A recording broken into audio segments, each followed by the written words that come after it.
Assalamu alaikum everyone. I hope you are doing well. This is Mohsin Shafiq and you are watching IELTS with Mohsin Shafiq. आज की इस video में मैं grammar topic करवाने जा रहा हूँ और वो करेक्शन ऑफ एरर्स है, करेक्शन ऑफ सेंटेंसेस है। लास्ट वीडियो में हमने नाउन, प्रोनाउन और वर्ब के करेक्शंस किए थे और आज की इस वीडियो में हम करने जा रहे हैं फर्दर, यानी कि हम एडजेक्टिव, एडवर्ब और सो ऑन जो अगले पार्ट्स ऑफ स्पीच हैं उनके ऊपर हम आज देखेंगे कि उनके कौन कौन से करेक्शंस आते हैं और देन उनको किस तरह सॉल्व आउट किया जाता है। अच्छा, one thing which I really want to make it clear, और मेरे से लोग क्वेश्चन भी पूछ रहे हैं, मैं जहाँ पे जितने भी रूल्स करवा रहा हूँ वो सारे बहुत फेमस रूल्स हैं और वो पंजाब यूनिवर्सिटी के एग्ज़ाम्स में बहुत ज़्यादा अपीयर होते हैं, फिर बोर्ड्स वाले ओबियसली उन्हीं को कॉपी करते हैं। तो जो सारे रूल्स हैं या जो मैं सेंटेंसेस एज एग्ज़ाम्पल यहाँ पे लिख के सॉल्व करवा रहा हूँ वो सारे के सारे किसी न किसी एग्ज़ाम में आ चुके हैं, एंट्री टेस्ट हो या कुछ भी हो। So these all are most important. तो आप लोग अगर इन्हीं को कर लोगे तो आपके एग्ज़ाम्स में काफ़ी ज़्यादा अच्छे मार्क्स आने के चांसेस हैं। एनीवे, हम बढ़ते हैं आज की वीडियो की तरफ। तो फर्स्टली आज हम करेंगे करेक्शन ऑफ एडजेक्टिव्स। एडजेक्टिव्स में आपको एक चीज़ माइंड में रखनी है कि एडजेक्टिव्स की 3 डिग्रीज होती हैं, पॉजिटिव, कंपैरेटिव और सुपरलेटिव। नंबर 1 है some versus any. Okay, some is a positive adjective और एनी जो होता है ये नेगेटिव डिनोशन के लिए यूज़ किया जाता है। जब हमारा सेंस होगा कुछ का, that means there is something means कि कुछ ना कुछ मौजूद है, और एनी का मतलब है कि there is nothing is left. Okay, any. Okay, मैंने यहाँ पे फर्स्ट एग्जांपल लाइन अप की हुई है, वो है I don't have some money. Whenever हमारे पास यहाँ पे सम यूज़ हो रहा है तो दैट मीन्स कि एक बंदा ये बताना चाह रहा है I don't have some money, मेरे पास कुछ पैसे नहीं हैं। तो इसका सेंस जो है, बिकॉज आई डोंट हैव, तो दैट मीन्स हम इसको कन्वर्ट करेंगे एनी में। एनी नेगेटिव के लिए यूज़ होता है और हम जब सेंटेंस को कॉन्टेक्स्ट में देखेंगे तो उसका सेंस नेगेटिव बन रहा है कि वो जो भी बंदा है उसके पास कुछ भी नहीं है, तो फिर हम एनी यूज़ करेंगे। जब किसी बंदे के पास कुछ ना कुछ पोजेशन होगी तो हम यूज़ करेंगे सम। अब इसमें एक टिप या ट्रिक इसको कह लें, वो ये है कि जब जहाँ पे आप लोगों के पास सम गिवन होगा वो फॉर श्योर एनी में चेंज होगा और जहाँ पे एनी गिवन होगा वो सम में चेंज होगा। तो अगर आप इसको भी फॉलो करेंगे तो आपका गलत नहीं हो सकता। रूल नंबर 2 जो है वो बहुत सिंपल सा रूल है, जहाँ पर आपके पास सेंटेंस में फ्यू गिवन होगा आपने उसको चेंज करना है आ फ्यू में, और जहाँ पे आप के सेंटेंस में आपको गिवन होगा आ फ्यू उसको आपने चेंज करना है दा फ्यू में। मैंने यहाँ पे एग्जांपल्स लाइन अप की हुई है। अगर आपके पास सेंटेंस फर्स्ट कर लेते हैं आई हैव फ्यू फ्रेंड्स है, तो हमारे पास फ्यू है तो हमने इसको बदल दिया आ फ्यू में। और अगर आपके पास सेंटेंस है I have uh few friends तो हम उसको चेंज कर देंगे आई हैव दा फ्यू फ्रेंड्स। अगेन मैं बता देता हूँ, if you have few that is given in your sentence तो आप उसको चेंज करते हो आ फ्यू में, और इफ अगर आपके पास आ फ्यू गिवन है तो आप उसको चेंज करोगे दा फ्यू में। Simple is that. नेक्स्ट हमारे पास रूल बिल्कुल फ्यू और आ फ्यू दा फ्यू की तरह है। If you have little in your given sentence तो आपने उसको चेंज करना होता है आ लिटिल में, और आ लिटिल को आपने चेंज करना होता है दा लिटिल में। मेरे पास सेंटेंस है ये अगेन पास्ट पेपर्स में बहुत दफ़ा आ चुके हैं। सेंटेंस है little money is better than no money. अब हमारे पास आ गया लिटिल मनी, लिटिल तो लिटिल को हमने बदल दिया आ लिटिल में, और फ़र्ज़ किया हमारे पास ये सेंटेंस होता अगर a little money is better than no money तो हम उसको कन्वर्ट करते दा लिटिल में। Again if you have little तो आपने उसको कन्वर्ट करना आ लिटिल में, और अगर आपके पास आ लिटिल गिवन है तो आपने कन्वर्ट करना है दा लिटिल में। रूल नंबर 4 है, जैसे मैंने आपको स्टार्ट में बताया कि जब भी हम एडजेक्टिव की बात करते हैं तो एडजेक्टिव की 3 डिग्रीज होती हैं। पॉजिटिव डिग्री जो होती है उस पर कोई कंपैरिजन नहीं होता, वो एक ही बंदे के मतलब बात हो रही होती है। जैसे ही इज़ इंटेलिजेंट, एक ही बंदा है उसी की हम क्वालिटी बता रहे हैं तो पॉजिटिव डिग्री हमने यूज़ कर दी इज़ इंटेलिजेंट। बट जब हमारे पास 2 लोग होंगे तो हमने कंपैरिजन यूज़ करना है मोर इंटेलिजेंट, और जब हमारे पास 3 लोग होंगे तो हम यूज़ करते हैं मोस्ट इंटेलिजेंट। ये तो होगी बात सीधी कि हमें एडजेक्टिव की 3 डिग्रीज को कैसे यूज़ करते हैं। लेकिन कुछ एडजेक्टिव्स ऐसे होते हैं जिनकी कोई सेकंड थर्ड डिग्री नहीं होती। Ideal is one of them, matchless and unique is one of them. जब भी ये वर्ड्स एज एडजेक्टिव अपीयर होंगे तो आपने इनको मोर मोस्ट नहीं बताना। आपके सब्जेक्ट का कंपैरिजन बेशक लाखों लोगों के साथ हो रहा हो, लेकिन जब यूनिक, आइडियल और मैचलेस यूज़ होगा तो आपने उसका कोई कंपैरिजन सुपरलेटिव टाइप कुछ भी नहीं बताना। जैसे हमारे पास पहला सेंटेंस है the book is more ideal than that. अब मोर नहीं हमारे पास यूज़ हमने करना, जब भी हमारे पास ये 3 वर्ड्स होंगे आइडियल, मैचलेस एंड यूनिक, तो आपने माइंड में रखना है कि हमने इसके साथ कोई भी कंपैरेटिव या सुपरलेटिव डिग्री नहीं लगानी। तो हम यहाँ पे सिंपल करें the book is ideal to that, more हटा दिया और यह सिंपली लिख देंगे the book is ideal, simple is that. आगे देखते हैं Mister chips was the most unique teacher. मैंने बता दिया, जब भी आपके पास यूनिक, मैचलेस या आइडियल वर्ड होगा तो उसके पहले कोई भी कंपैरेटिव या सुपरलेटिव हमने कुछ भी नहीं डिग्री लगानी, हमने सिंपली वही वर्ड उठाना है और लिख देना है, बेशक आपके सब्जेक्ट का कंपैरिजन जितने मर्जी लोगों के साथ हो रहा हो। Mister chips was unique teacher, as simple as that. Then we have this city is more matchless. Again matchless is a word जिसके साथ हमने कोई मोर, मोस्ट कुछ भी नहीं लगाना होता, तो हम सिंपली लिख देंगे द सिटी इज़ मैचलेस। तो अब आई होप आपको ये रूल समझ आ गया होगा। Next we have rule number 5। Rule number 5 again मैं पहले आपको इसकी डिस्क्रिप्शन दे चुका हूँ तो मैं दोबारा नहीं बताऊँगा। Simple is that he is intelligent boy. ये पॉजिटिव डिग्री है, इसमें कोई कंपैरिजन नहीं है, एक ही बंदे की बात हो रही है, इंटेलिजेंट है, तो दैट्स ऑल। अगर होता हमारे पास ऑफ द 2 बॉयज़ तो हम कहते हैं ही इज़ मोर इंटेलिजेंट, क्योंकि 2 लोगों की बात हो रही है। Of the 3 boys he is the most intelligent, मैंने यहाँ पे लिखा हुआ है ऑफ द 2 बॉयज़। अब क्योंकि 2 लोगों की बात हो रही है तो जब भी 2 लोगों की बात होगी तो that mean comparison is there. जब कंपैरिजन इज़ देयर तो हमने क्या लिखना होता है, second degree of adjective use करना होता है। तो इंटेलिजेंट की सेकंड डिग्री होती है मोर इंटेलिजेंट, तो हमने मोर इंटेलिजेंट यूज़ करते हैं। और जब when it comes two of the 3 boys that means अब हमारे पास 3 लोग हो गए, तो जब भी हम 3 लोगों को आपस में रिलेट करेंगे तो जब हमने एडजेक्टिव यूज़ करना होगा तो हम third degree of adjective use करेंगे। तो थर्ड डिग्री ऑफ एडजेक्टिव है most intelligent. Remember one thing, जब भी हम थर्ड डिग्री यूज़ करते हैं तो उससे पहले हमने आर्टिकल द ज़रूर प्लेस करना है। आपके एग्ज़ाम में यही गलती होती है कि आप एडजेक्टिव की थर्ड डिग्री तो प्लेस करते हो पर आप आर्टिकल लगाना भूल जाते हो, तो रिमेंबर आपने आर्टिकल ज़रूर लगाना है। Okay, then we have rule number 6। Rule number 6 states कि जब भी हमारे पास एडजेक्टिव आई ओ आर पे एंड होगा, ऐसा वर्ड जो एडजेक्टिव और आई ओ आर पे एंड हो रहा हो, उसमें आपने देन नहीं लगाना, टू लगाना है। अगरचे आपका सेंस बनेगा देन लगाने का, मीन्स कि आपके नॉर्मल इंस्टिंक्ट्स आपको कहेंगे कि यहाँ पे देन आना चाहिए, लेकिन अपने इस सिचुएशन में टू लगाना है। मैंने यहाँ पे वर्ड्स लाइन अप किए, एज इट इज़ यही वाले वर्ड्स अपीयर होते हैं। सीनियर के लास्ट पे भी आई ओ आर आ रहा है, जूनियर में भी आ रहा है, इन्फीरियर में भी आ रहा है, इंटीरियर, एक्सटीरियर, सुपीरियर, ये सारे वर्ड्स का लास्ट किस पे हो रहा है, आई ओ आर के वर्ड पर। और जब भी हमारे पास आई ओ आर वाला वर्ड आएगा एडजेक्टिव में तो हमने इसके साथ टू लगाना है। एग्जाम्पल देखते हैं, ही सीनियर दैन मी, तो हमने क्या कर दिया, ही सीनियर टू मी। ठीक है, आपके पास ये सारे वर्ड्स में से जो भी होगा आपने देन की जगह पे टू लगाना है, simple as that. Next we consider himself superior than other, superior को आपने बदल दिया superior to other. Rule number 7 की बात करते हैं, तो रूल नंबर 7 है हमारे पास, अगर हमारे पास वर्ड होगा एल्डर तो हमने उसको बदल देना है ओल्डर में, ओल्डर को एल्डर में, एल्डेस्ट को ओल्डेस्ट में और ओल्डेस्ट को एल्डेस्ट में। अच्छा, मैं इसकी डिटेल में इसलिए नहीं जाऊँगा because most of the time मेरी टीचिंग प्रैक्टिस में ये आ चुका है कि जब भी हम इसको एक्सप्लेन करते हैं तो स्टूडेंट को इसको याद नहीं रखने होता कि एल्डर कौन से रिलेशन के लिए और ओल्डेस्ट किसके लिए यूज़ होता है। Anyway there is a proper rule for that, but हम उसकी डिस्क्रिप्शन में नहीं जाएंगे बिकॉज आप लोगों को भूल जाएगा। मैंने यहाँ पे जिस सीक्वेंस से लिख दिया आपने बस उसको याद रख लेना, ये ट्रिक है। एल्डर को आपने बदल देना ओल्डर में, आपके सेंटेंस में अगर एल्डर की बना तो आपने उसको ओल्डर में बदलना है, वही गलती होगी। ओल्डर को आपने बदल देना है एल्डर में, अगर एल्डेस्ट गिवन है तो ओल्डेस्ट हो जाएगा, और अगर ओल्डेस्ट गिवन है तो एल्डेस्ट हो जाएगा, एंड वाइस वर्सा। ठीक है, आपको कोई भी इसकी लॉजिक याद रखने की ज़रूरत नहीं है, जैसे मैंने बता दिया आपने उसको वैसे ही एज इट इज़ समझ लेना है। एल्डर को ओल्डर में, ओल्डर को एल्डर में, एल्डेस्ट को ओल्डेस्ट में और ओल्डेस्ट को एल्डेस्ट में, ये ट्रिक है, आप इसको माइंड में रख लें। रूल ये मैंने यहाँ पे लिखे हुए हैं, इसकी example, he is my older brother, तो ओल्डर की बना तो हमने एल्डर कर दिया, एल्डर होता तो ओल्डर कर देते हैं, एंड सो ऑन।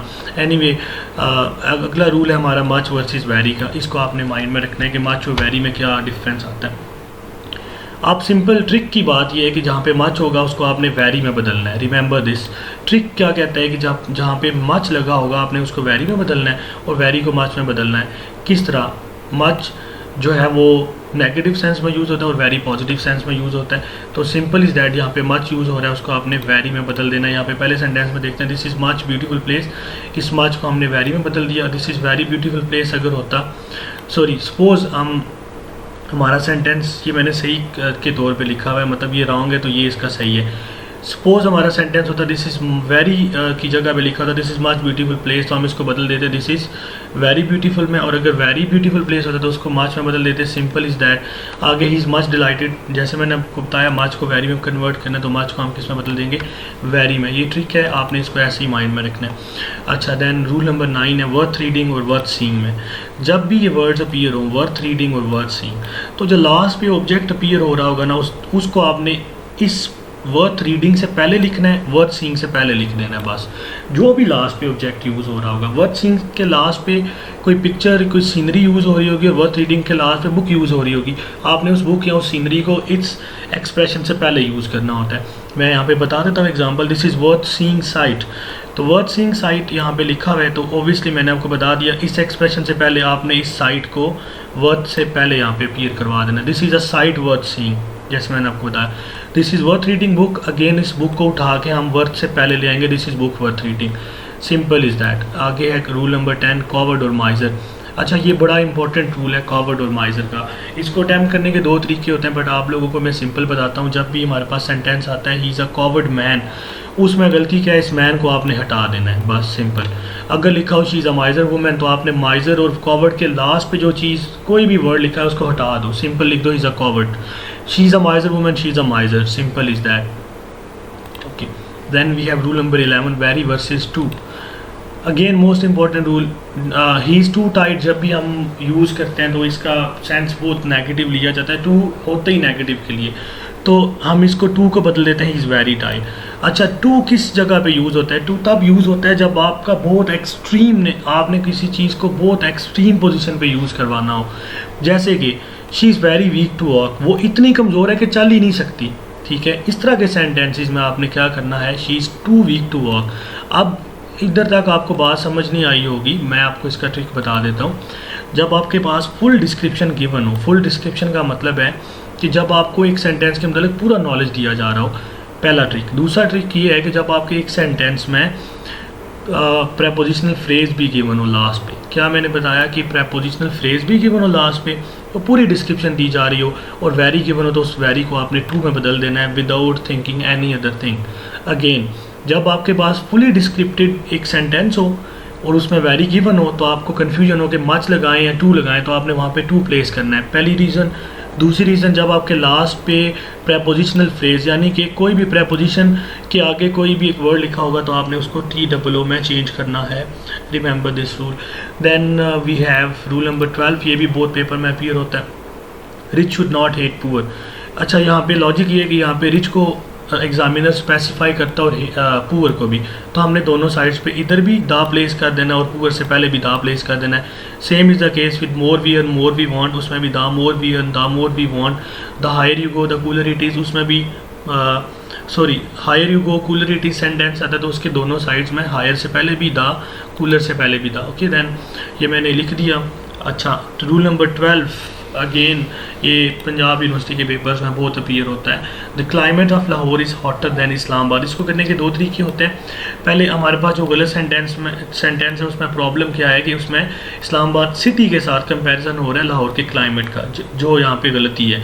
तो हम क्या करते हैं, पहला रूल जो सही करने का तरीका हुआ है, the climate of Lahore is hotter than that of Islamabad. जब हम ये एक्सप्रेशन यूज़ करते हैं दैन दैट ऑफ, इसका मतलब है कि दैन दैट ऑफ हम क्लाइमेट की बात कर रहे हैं। एक तो तरीका ये है। दूसरा तरीका ये, the climate of Lahore is hotter than the climate of Islamabad, कि हमने यहाँ पे मेंशन कर दिया कि हमारा कंपैरिजन क्लाइमेट के साथ हो रहा है। तो ये रूल आपने माइंड में रखना है। देन हमारे पास आ गई करेक्शन ऑफ एडवर्ब। अब हम करते हैं एडवर्ब। अच्छा, जैसे मैंने एडजेक्टिव के मतलब बताया कि एडजेक्टिव की 3 डिग्रीज होती हैं हमारे पास, ऐसे ही आपने एडवर्ब को थोड़ा सा माइंड में रखना है। एडवर्ब में हमारे पास adverb of time, place, manner और फ्रीक्वेंसी हमें पता है, लेकिन आपने ये याद रखना है, सिंपल इसका रूल, ट्रिक समझ लें आप, या टिप मेरी तरफ से समझ लें।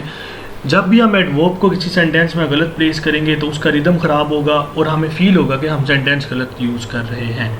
और दूसरा रूल जो है एडवर्ब ऑफ फ्रीक्वेंसी, अक्सर पेपर में आता है करेक्शन में, एडवर्ब ऑफ फ्रीक्वेंसी हमेशा अपीयर होगा आफ्टर सब्जेक्ट। थर्ड रूल, जब भी हमने एडवर्ब प्लेस करना है तो वो LY की फॉर्म में होता है, मोस्टली जो लास्ट में अपीयर हो, ठीक है। एडजेक्टिव की तरह यहाँ पे भी है टू वर्सेस वेरीज। तो वेरी, तो अगर शी इज़ टू हैप्पी है तो इस टू को वेरी में बदल देना है, और अगर मच लिखा है तो उसको वेरी में बदल देना है। TOO मैंने ऊपर भी बता दिया कब यूज़ होगा, जब आपके पास पूरी डिस्क्रिप्शन हो और एंड पे प्रेपोजिशनल फ्रेज यूज़ हो रहा हो। देखिए नीचे, शी इज़ मच डिलाइटेड, तो मच को हमने बदल दिया वेरी में। अच्छा, देन रूल नंबर 2, मैं जैसे स्टार्ट में बात कर रहा था कि हमारे पास एडवर्ब ऑफ फ्रीक्वेंसी हमेशा अपीयर होंगे सब्जेक्ट से पहले, और ये एडवर्ब ऑफ फ्रीक्वेंसी हैं always, often, rare. He goes there often, तो हम क्या कहेंगे, ही ऑफन गोज़ देयर। जब हम दूसरा सेंटेंस पढ़ते हैं तो ये एक इसका रिदम भी है और देन इसका प्लेसमेंट भी सही है। जब भी हम एडवर्ब की प्लेसमेंट गलत जगह पे करेंगे तो हमारे सेंटेंस का रिदम नहीं रहेगा, रिमेंबर दिस। आगे he speaks the truth always, again देखें ऑलवेज लास्ट पे अपीयर हो रहा है जबकि होना नहीं चाहिए, क्योंकि ये एडवर्ब ऑफ फ्रीक्वेंसी है तो ये जस्ट आफ्टर सब्जेक्ट आएगा तो तब इसका रिदम बरकरार हो जाएगा। अच्छा, और लास्ट पे कौन सा एडवर्ब अपीयर होता है जिनके लास्ट पे एल वाई आता है, अगेन ये ट्रिक है। रूल नंबर 3 है लवली और फ्रेंडली। इन दो के साथ एक्सेप्शनल एक रूल है, वो मैं आपको समझा देता हूँ। जब भी लवली और फ्रेंडली लिखा होगा तो आपने इनके साथ लिख देना है in a lovely manner, in a friendly manner. जैसे कि शी वॉक्स लवली तो आपने लिख दिया she walks in a lovely manner. He talks friendly, he talks in a friendly manner. अच्छा, रूल नंबर 4 है हम स्लीप और सिंग के साथ अक्सर गुड लिख देते हैं जबकि गुड इनके साथ एडवर्ब नहीं बनता। स्लीप और सिंग के साथ हमेशा एडवर्ब वेल आता है। ही स्लीप्स गुड नहीं होगा, ही स्लीप्स वेल होगा। शी सिंग्स गुड नहीं होगा, शी सिंग्स वेल होगा। तो इन दो के साथ आपने इस चीज़ को माइंड में रखना है। Rule number 5 many versus much है। अगेन मैनी उस चीज़ के साथ लगेगा जिसको हम काउंट कर सकें, मच उसके साथ लगेगा जिसको हम काउंट ना कर सकें। काउंटेबल और अनकाउंटेबल वाला मैं समझा देता हूँ। अगर हमारे पास किसी रूम में चेयर्स पड़ी हुई हैं तो हम उसको गिन सकते हैं। अगर हमारे पास किसी रूम में शुगर पड़ी हुई है तो हम शुगर के पार्टिकल्स को नहीं गिन सकते, तो शुगर के साथ लगेगा मच, चेयर्स के साथ लग जाएगा many, because chairs can be counted, sugar can not be counted. So as simple as that. इसको हम करते हैं, इसकी एग्जाम्पल्स को देखते हैं। इसकी एग्जाम्पल है शी हैज़ मच बुक्स। अब देखें बुक्स कैन बी काउंटेड तो हम क्या लिखेंगे, शी हैज़ मैनी बुक्स। आगे शुगर वाला रूल आपको ऊपर समझ आ गया होगा, शी हैज़ मैनी शुगर तो हम लिखेंगे she has much sugar because sugar can not be counted. के next we have correction of articles. Adverb इतने ही थे जो मोस्ट इंपॉर्टेंट थे। करेक्शन ऑफ आर्टिकल्स देखते हैं। अच्छा, रिमेंबर दिस के आर्टिकल्स हमारे पास 3 हैं, वर्ड ए, एन और द इज कॉल्ड आर्टिकल। ए और एन का मतलब होता है 1, ये मतलब एक के लिए यूज़ होते हैं। अब आपको ये पता ही होगा ए यूज़ होता है कॉन्सोनेंट वर्ड, जिन वर्ड्स का स्टार्ट कॉन्सोनेंट के साथ हो रहा है उसके साथ हम ए लगाते हैं, जैसे कि अ कैट, अ बेल, के अ बुक, सिंपल। और एन हम तब लगाते हैं जब हमारा वर्ड जो है वो वावल से स्टार्ट हो रहा हो, जैसे कि एन एप्पल, ठीक है। इसी तरह एन अम्ब्रेला। लेकिन इन दोनों का मतलब होता 1 ही है। एन अम्ब्रेला कहेंगे तो इसका मतलब अम्ब्रेला एक है, आ कैट कहेंगे तो इसका मतलब एक ही कैट है, ठीक है। इसको आपने माइंड में रखना है। अच्छा, अब जो इम्पोर्टेंट है जिसके ऊपर ज़्यादा करेक्शंस आते हैं वो है द, आर्टिकल द। पहली बात तो ये है कि आर्टिकल द प्लेस होता है जितने भी हमारे स्पेसिफिक प्रोनाउन वर्ड लिखें, स्पेसिफिक वर्ड जैसे आइलैंड्स मैंने यहाँ पे लिखा हुआ, prominent, proper, mountain, cities, countries, capital, animal, birds, जिस भी चीज़ को हम स्पेसिफाई करना चाहेंगे उसके साथ हम दा लगाएंगे। अब मैं टिप आपको यहाँ पे एक बता देता हूँ, वो ये है कि आप लोगों को जब भी ए और एन दिया जाएगा तो आपने वो सोचना है कि वहाँ पे दा तो नहीं आता कहीं पे। जब भी किसी चीज़ को हम स्पेसिफिक कर देंगे ना, उसकी क्वालिटी के अकॉर्डिंग, उसकी जनरेशन के अकॉर्डिंग, किसी भी तरह से, तो उसके साथ हम दा प्लेस करते हैं। मैं एग्जांपल के साथ एक्सप्लेन करूँगा। रूल नंबर 1 है नॉइज़ और लाई। जब भी नॉइज़ और लाई किसी भी सेंटेंस में आएगा तो इनके पहले हमने आर्टिकल लगाना है a. She is making noise तो she is making a noise. She is telling lie, she is telling a lie, ठीक है। नॉइज़ और लाई के साथ हमने ए प्लेस करना है, जैसे मैंने नीचे भी एग्जाम्पल में लिखा। रूल नंबर 2 है यूज़ ऑफ द किन किन के साथ होता है। मैंने यहाँ पे कुछ एग्जांपल लिखी, आपको समझ आ जाएगा। Horse is a faithful animal, ऊपर जो जनरेशन की मैं बात कर रहा था, देखो यहाँ पे अगर सिंपल लिखा होता हॉर्स इज़ अ एनिमल तो सेंटेंस ठीक था, लेकिन जब फेथफुल आ गया है दैट मीन्स इस हॉर्स की क्वालिटी बयान की जा रही है। इसका मतलब है कि हमने अब हॉर्स को स्पेसिफिक कर दिया उसकी क्वालिटी की वजह से। तो जब इस तरह की सिचुएशन होगी तो हम लिखेंगे horse is the horse is a faithful animal. अच्छा, इसी तरह अगर लिखा हुआ आई सॉ अ स्नेक तो सेंटेंस ठीक है, बट अगर हम लिखें आई सॉ एनाकोडा स्नेक तो हम लिखेंगे I saw the anaconda snake, because हमने उसकी जो जनरेशन थी या उसकी जो स्पेसिफिक काइंड थी वो हमने मेंशन कर दी। सिंपल, ये रूल है। अच्छा, then gold of this watch is pure. अब ये जो दिस वॉच है ना, ये प्रोमिनेंट है कोई, ठीक है, दैट्स वाई इसके गोल्ड की बात हो रही है, यानी कि स्पेसिफिक हम कह रहे हैं, तो the gold of this watch. आगे ब्यूटी ऑफ स्वाद इज़ मैचलेस, यानी कि स्वाद की ब्यूटी की स्पेसिफिक बात हो रही है, तो द ब्यूटी ऑफ स्वाद हो जाएगा। अच्छा, then we have earth is a small planet, तो the earth is a small planet because earth की जैसा बाकी कोई प्लानट नहीं है। अच्छा, इसी तरह होली कुरान हमारी प्रोमिनेंट बुक है, मुस्लिम्स की होली बुक है, तो दैट्स वाई हम इसके साथ क्या लगाएंगे, द होली कुरान। मैंने यहाँ पे एग्जांपल्स लाइन अप की आपको समझाने के लिए। नाइल है, नाइल एक ही रिवर है, स्पेसिफिक रिवर है, दरिया नील जिसे हम कहते हैं, तो the Nile is the largest. यहाँ पे द अपने माइंड में रखना है, लार्जेस्ट एडजेक्टिव की 3rd डिग्री लगी हुई है, उसकी वजह से द आ रहा है, लेकिन हमारा कंसर्न इसके साथ है, नाइल के साथ, तो हम यहाँ पे द प्लेस करेंगे। सहारा जैसा डेजर्ट और कोई नहीं है, तो the Sahara. English are the cunning nation, यहाँ पे इंग्लिश कौन है, इंग्लिश ब्रिटिशर्स के लिए यूज़ हो रहा है, तो हम इससे पहले क्या प्लेस करेंगे, हम इससे पहले द प्लेस करेंगे, सिंपल इज़ दैट। आगे English is the language of English, English तक तो बात ठीक है, लेकिन यहाँ पे इंग्लिश ब्रिटिशर्स के लिए यूज़ हो रहा है, तो English is the language of the English, ठीक है। द इंग्लिश हमने क्यों लिखा, बिकॉज ये ब्रिटिशर्स की बात हो रही है। Rule number 3 use of an. मैंने ऊपर बता दिया कि एन हम तब यूज़ करते हैं जब हमने लिखना हो, एक सेंस देना हो, लेकिन वो वर्ड वॉवल से स्टार्ट हो रहा हो। लेकिन अब इसमें थोड़ी सी कन्फ्यूजन का आपको सामना करना पड़ेगा। जैसे यहाँ पे देखो, आई बॉट एन एग्स, ई के अकॉर्डिंग तो एन आता है, लेकिन यहाँ पे एस भी लगा हुआ है, तो ये कभी कभी एग्जामिनर इस तरह आप लोगों को क्या करेंगे, स्ट्रगल में डालेंगे, तो आपने इसको माइंड में रखना है। आप देखो, एन अगर एग होता सिंपली, एस ना था, तो आई बॉट एन एग, बिल्कुल सेंटेंस ठीक है, लेकिन अब एग्स है, अब एक नहीं रहा।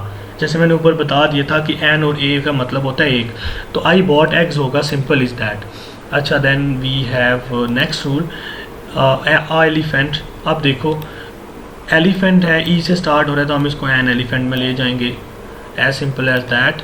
Then rule number 4, the wisdom is unique gift of God. अच्छा, अब आपको एक ट्रिक बता देता हूँ, जब भी किसी सेंटेंस में ऑलरेडी द प्लेस हो तो उसमें गलती वही होगी। जब भी किसी सेंटेंस में ऑलरेडी आर्टिकल द प्लेस हो तो उसमें वही गलती होगी, आपने उसको रिमूव कर देना है। Wisdom is a unique gift of God.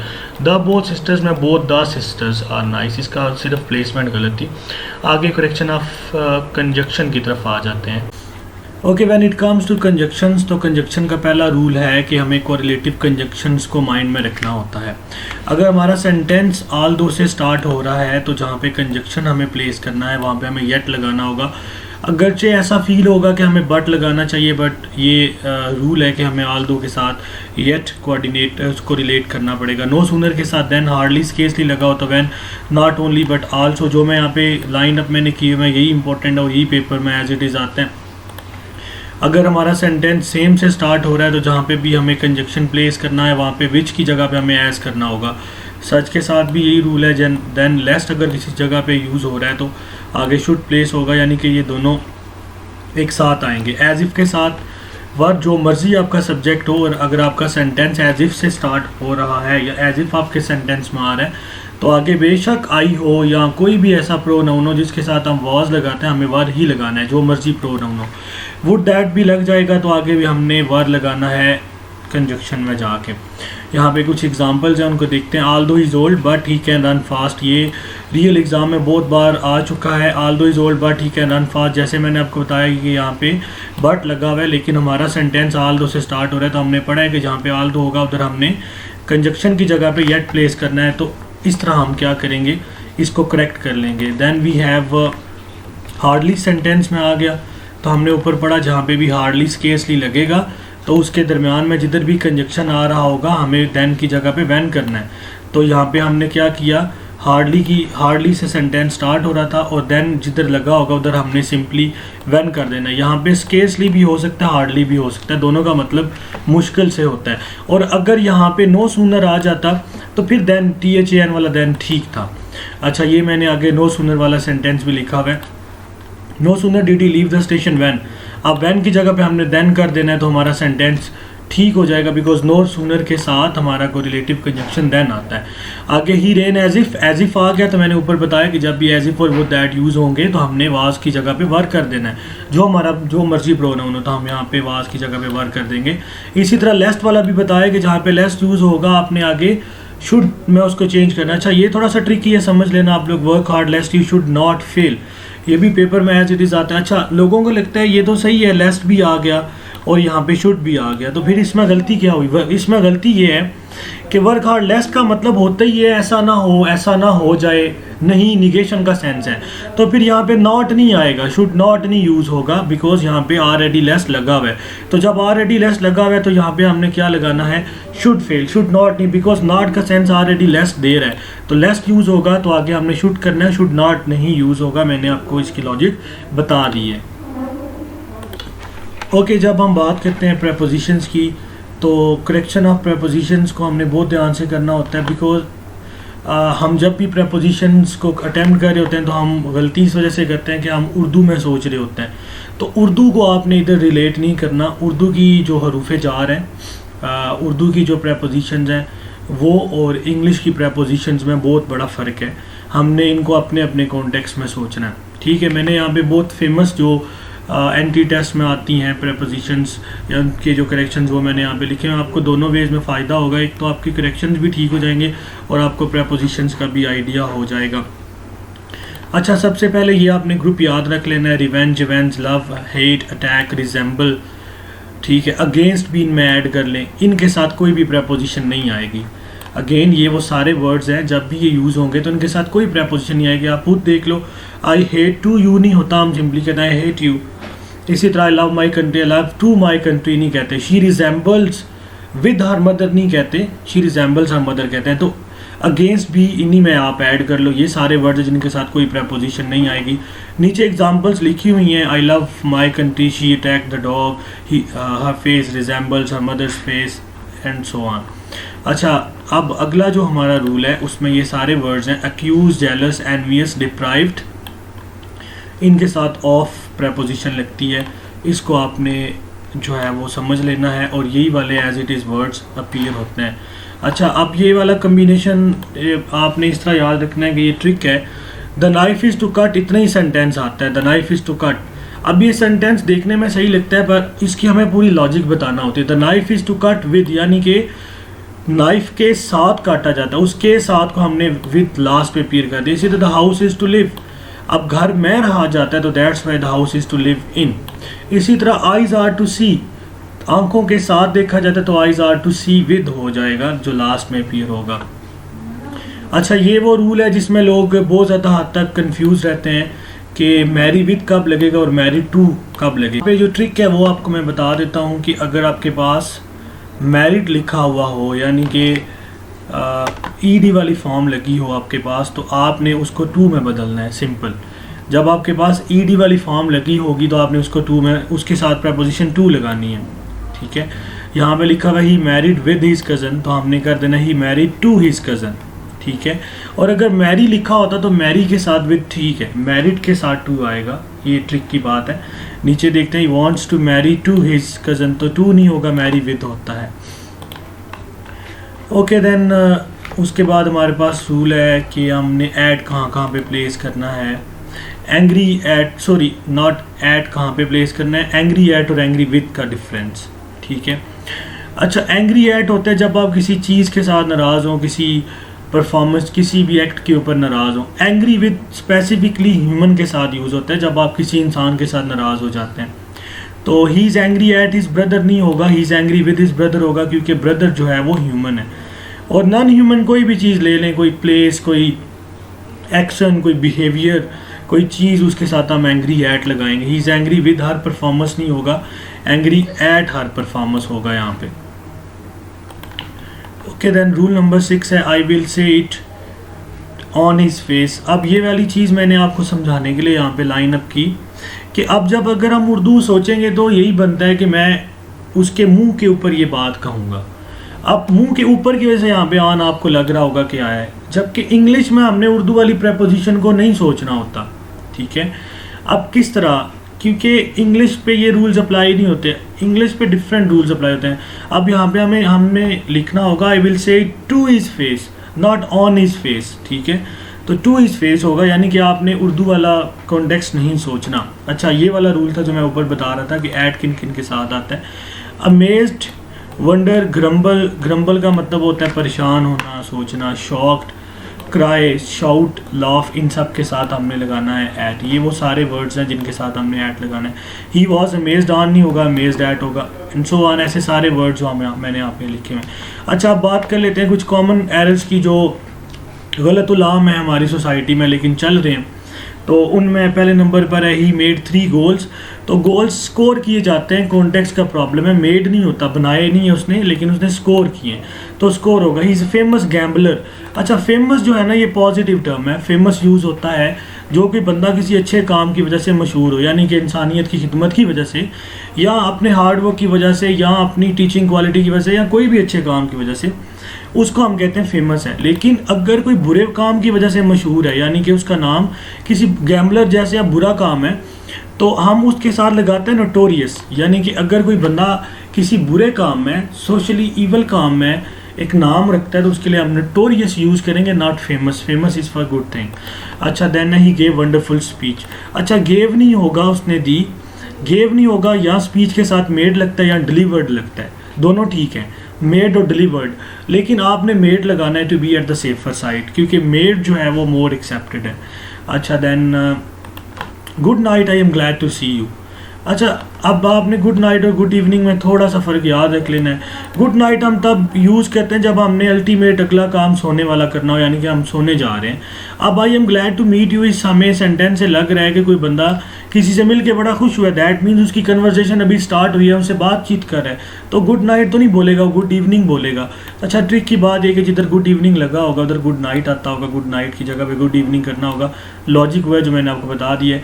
अच्छा, there is no space in this compartment. Compartment में स्पेस नहीं होती, बल्कि प्लेस होती है या रूम होता है। यहाँ पे आप रूम भी लिख सकते हैं, देयर इज़ नो रूम और there is no place in this